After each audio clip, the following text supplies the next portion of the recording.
छत्तीसगढ़ में विधानसभा चुनाव को लेकर सियासत तेज है। राजनीतिक पार्टियों की तरफ से बयानबाजी भी खूब हो रही है। राज्य में कांग्रेस और बीजेपी के बीच कांटे की टक्कर देखने को मिल रही है। इतना ही नहीं, दोनों ही पार्टियों की तरफ से जीत का दावा भी खूब किया जा रहा है। इस चुनावी माहौल के बीच आपको बताएंगे छत्तीसगढ़ की तमाम वो बड़ी खबरें जिनका असर राजनीति से लेकर राज्य की आम जनता पर पड़ता है। नमस्कार, आप देख रहे हैं छत्तीसगढ़ का छत्रप और मैं हूं आपके साथ दिव्या सिंह। खबरों को विस्तार से जाने उससे पहले एक नजर आज की टॉप हेडलाइंस पर। छत्तीसगढ़ में चुनावी दौरे पर अमित शाह, कौन होगा बीजेपी का सीएम फेस, गृह मंत्री ने दिए बड़े संकेत। बैकुंठपुर में कांग्रेस अध्यक्ष मल्लिकार्जुन खड़गे का बयान, बोले मेरे नाम का मतलब है शिव, बीजेपी पर निकाली अपनी भड़ास। बीजेपी उम्मीदवार बृजमोहन अग्रवाल पर हुआ हमला तो कांग्रेस नेताओं पर लगे गंभीर आरोप, सीएम बघेल ने कह दी अब बड़ी बात। मायावती ने छत्तीसगढ़ में भरी हुंकार, कांग्रेस सरकार पर बोला जमकर हमला, बीजेपी पर भी साधा निशाना। छत्तीसगढ़ में प्रशासन की सख्त कार्रवाई, 66 करोड़ से ज्यादा कैश और सामग्री जब्त, आचार संहिता लगने के बाद एक्शन जारी। सबसे पहली खबर में बात अमित शाह के संकेत की। छत्तीसगढ़ में दूसरे चरण के मतदान से पहले नेताओं का चुनावी अभियान तेजी से चल रहा है। छत्तीसगढ़ की हॉट सीट रायगढ़ विधानसभा में बीजेपी से पूर्व कलेक्टर ओपी चौधरी ने पूरी ताकत झोंक दी है। वहीं केंद्रीय गृह मंत्री अमित शाह ने रायगढ़ में रोड शो किया। इस दौरान उन्होंने ओपी चौधरी के इस्तीफे के पीछे का रहस्य भी खोल दिया। इसके साथ साथ ओपी चौधरी को आने वाले समय में बड़ी जिम्मेदारी देने के संकेत भी दिए। दरअसल केंद्रीय गृह मंत्री अमित शाह बीजेपी के रायगढ़ प्रत्याशी ओपी चौधरी के समर्थन में रोड शो के लिए रायगढ़ पहुंचे थे। इस दौरान जगह जगह फूलों से अमित शाह का स्वागत किया गया। केंद्रीय गृह मंत्री जगह जगह ओपी चौधरी के पक्ष में वोट मांगते भी नजर आए। इसी दौरान उन्होंने ओपी चौधरी के इस्तीफे का किस्सा भी सुना दिया। गृह मंत्री अमित शाह ने बताया कि ओपी चौधरी जब इस्तीफा सौंपने आए थे तो मैं पार्टी का अध्यक्ष था। मैंने उन्हें समझाया था कि नौकरी से इस्तीफा मत दो तो मुख्य सचिव बनोगे। उन्होंने कहा नहीं साहब, मुझे छत्तीसगढ़ की सेवा करनी है। इसके आगे अमित शाह ने कहा कि आप इनको विधायक बनाओ, इनको बड़ा आदमी बनाने की जिम्मेदारी मेरी है। अमित शाह की इस घोषणा की चर्चा राजनीतिक गलियारों में अब तेज हो गई है, क्योंकि छत्तीसगढ़ में बीजेपी ने अब तक अपने मुख्यमंत्री फेस की घोषणा नहीं की है। चुनाव के ठीक पहले अमित शाह ओपी चौधरी को सरकार बनने पर बड़ी जिम्मेदारी देने का दावा कर रहे हैं। इसलिए अब कयास लगाए जा रहे हैं कि अगर छत्तीसगढ़ में बीजेपी की सरकार बनती है तो ओपी चौधरी सरकार में बड़ी जिम्मेदारी में रह सकते हैं। गौरतलब है कि ओपी चौधरी रायगढ़ विधानसभा से बीजेपी के प्रत्याशी हैं। वो 5 साल पहले ही राजनीति में आए हैं। साल 2018 के चुनाव के ठीक पहले ओपी चौधरी राजधानी रायपुर के कलेक्टर रहे हैं। कलेक्ट्रेट छोड़कर उन्होंने गृह मंत्री अमित शाह की मौजूदगी में बीजेपी का दामन थामा। इसके बाद साल 2018 में खरसिया, जो कि उनका गृहग्राम है, वहां से वो चुनाव लड़े, लेकिन उन्हें हार का सामना करना पड़ा।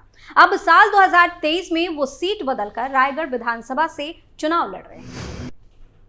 अमित शाह के बाद अब बात मल्लिकार्जुन खड़गे की। कांग्रेस पार्टी के राष्ट्रीय अध्यक्ष मल्लिकार्जुन खड़गे ने छत्तीसगढ़ में चुनावी रैली को संबोधित किया। बैकुंठपुर में जनसभा को संबोधित करते हुए उन्होंने कहा कि 5 राज्यों के विधानसभा चुनाव में उनकी पार्टी के उम्मीदवार, भाजपा के 3 उम्मीदवार ईडी, सीबीआई और इनकम टैक्स विभाग से चुनाव लड़ रहे हैं। खड़गे ने छत्तीसगढ़ के कोरिया जिले के बैकुंठपुर में एक चुनावी रैली को संबोधित करते हुए कहा, भाजपा के दिमाग में है कि उसने हिंदुओं का ठेका लेकर रखा है, लेकिन क्या हम हिंदू नहीं हैं? मेरा नाम मल्लिकार्जुन खड़गे है, जिसका मतलब शिव होता है। उन्होंने इस दौरान कहा कि प्रधानमंत्री नरेंद्र मोदी पिछले दिनों यहाँ आए थे, तब उन्होंने कहा था कि यहाँ त्योहार मनाना मुश्किल है। कौन सा त्योहार मनाना मुश्किल है? वह लोगों को भड़काने के लिए ऐसा कह रहे थे। उनके दिमाग में है कि मेरी पार्टी हिंदुओं की है, वह हिंदुओं का ठेका लेकर बैठे हैं। क्या हम हिंदू नहीं है? मेरा नाम मल्लिकार्जुन है, मल्लिकार्जुन शिव का नाम होता है। मेरा नाम में अर्जुन भी शामिल है। आगे कहा कि भाजपा किसे धोखा दे रही है? बच्चों के सामने बार बार बोलेंगे तो दिमाग में नफरत भरेगा और देश में नफरत का वातावरण पैदा होगा। यह नफरत मिटाने के लिए ही राहुल गांधी ने कन्याकुमारी से तमिलनाडु से भारत जोड़ो यात्रा की शुरुआत की थी।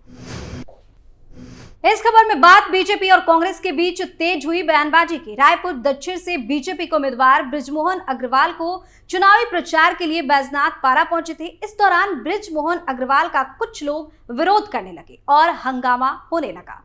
हंगामे को देख बृजमोहन अग्रवाल को उनके पीएसओ ने भीड़ से बाहर निकाला।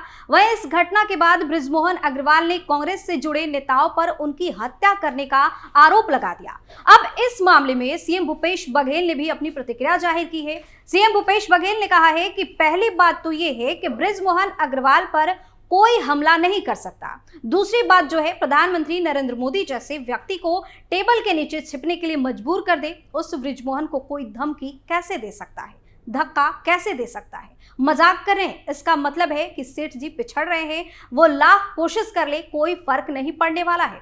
वहीं बीजेपी नेता बृजमोहन अग्रवाल ने कहा कि कांग्रेस के लोग शासन प्रशासन के संरक्षण में हमारे चुनाव प्रचार को रोकने की कोशिश कर रहे हैं और मेरी हत्या करने की कोशिश कर रहे हैं। मुझे लगता है ये अनवर ढेबर और एजाज ढेबर के लोग थे जो महंत रामसुंदर दास के पीछे रहकर पूरे चुनाव का संचालन कर रहे हैं। ये लोग चुनाव को शांतिपूर्ण ढंग से नहीं होने देना चाहते।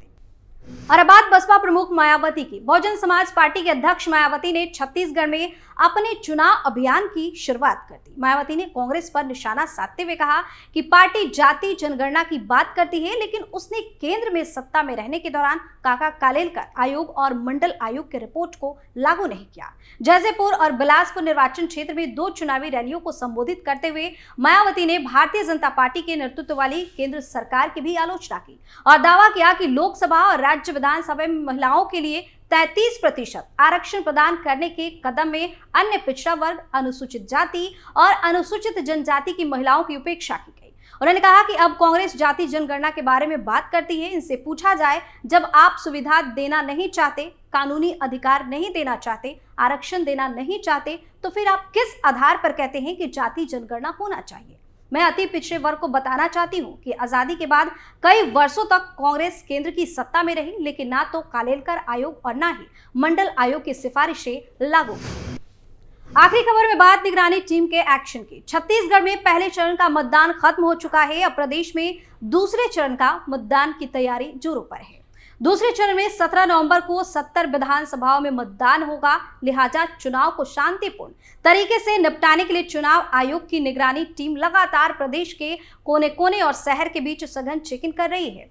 वहीं निगरानी टीम ने 8 नवंबर तक 66 करोड़ 35 लाख रुपए की अवैध धनराशि और वस्तुएं जब्त की है। इसमें 17 करोड़ 98 लाख रुपए नगद शामिल है। राज्य में चुनावी आदर्श आचार संहिता के प्रभावी होने के बाद से 8 नवंबर तक की स्थिति में 66 करोड़ 33 लाख रुपए की अवैध धनराशि और वस्तुएं जब्त की गई। बता दें कि छत्तीसगढ़ में दूसरे चरण का मतदान 17 नवंबर को होगा, जिसमें 70 विधानसभाओं के क्षेत्र में मतदान किया जाएगा। मतदान की प्रतिक्रिया शांतिपूर्ण निपटाने के लिए और चुनाव किसी भी तरह से प्रभावित न हो, इसको लेकर चुनाव आयोग की निगरानी टीम लगातार चेकिंग अभियान चला रही है। मुख्य निर्वाचन पदाधिकारी कार्यालय से प्राप्त जानकारी के अनुसार प्रवर्तन एजेंसियों द्वारा निगरानी के दौरान 8 नवंबर तक 47,371 लीटर अवैध शराब जब्त किया गया, जिसकी कीमत 1 करोड़ 35 लाख रुपए है। साथ ही 3 करोड़ 99 लाख रुपए कीमत की अन्य नशीली वस्तुएं भी जब्त की गई हैं। सघन जांच अभियान के दौरान 20 करोड़ 36 लाख रुपए कीमत के 484 किलोग्राम कीमती आभूषण और रत्न भी जब्त किए गए हैं। इसके अतिरिक्त 22 करोड़ 62 लाख रुपए की अन्य सामग्रियां भी जब्त की गई हैं। मुख्य निर्वाचन पदाधिकारी रीना बाबा साहब कंगाले ने विधानसभा आम निर्वाचन 2023 के दौरान कानून व्यवस्था बनाए रखने के लिए आवश्यक कार्यवाही किए जाने के संबंध में सभी जिला निर्वाचन अधिकारियों और पुलिस अधीक्षकों को आवश्यक दिशा निर्देश जारी किया है। तो इसी के साथ हमारे शो छत्तीसगढ़ के छत्रप में फिलहाल के लिए इतना ही। कल एक बार फिर से छत्तीसगढ़ की तमाम बड़ी खबरों को लेकर हाजिर होंगे, चुनावी हालचाल आपको बताएंगे। तब तक के लिए आप देखते रहिए कैपिटल टीवी। नमस्कार।